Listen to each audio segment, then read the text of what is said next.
আপনারা যারা ছোটোবেলায় পণ করেছিলেন যে বড় হয়ে গরিবদের পাশে এসে দাঁড়াবেন, তারা অ্যাকচুয়ালি আমার পাশে এসে দাঁড়ান।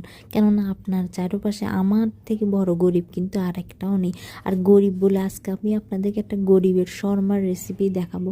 শর্মাটা আসলে খেতে খুব ভালো ছিল। প্রথমে আমি এরকম নান রুটি কিনে এনেছি, তারপর এটার মধ্যে একটু মেয়োনিজ ডলি দিলাম। মেয়োনিজটা আমি বাসায় তৈরি করেছি, একটা ডিম দিয়ে, সিদ্ধ ডিম দিয়ে, হেলদি মেয়োনিজ যেটাকে বলে। তারপর একটু শসা কুচি আর একটু মাংস দিয়ে এরকম একটু একটু মোড়াই দিলে বাস হয়ে গেল আমার গরিবের শর্মা। এভাবে আমি আরেকটা করে নিলাম। তো মেয়োনিজটা কিন্তু খুব মজা হয়েছিল। এটার রেসিপিটা যদি চান তাহলে আমাকে জানাবেন, আমি আপনার কাছে পাঠিয়ে দিব। খুবই মজা ছিল। এরপর শসা কুচি, এরপর আবার মাংসের পুর যেটারে বলে সেটারে এভাবে একটু সুন্দর করে মোড়াই দিলে সুন্দর লাগে দেখতে। এভাবে এভাবে করে আমি সাইডে দিয়ে দিলাম। এভাবে করে একটু গরিব মানুষ তো একটু একটু অল্প একটু ডিজাইন করলাম আর কি। আমার ডিজাইন অবশ্য যদিও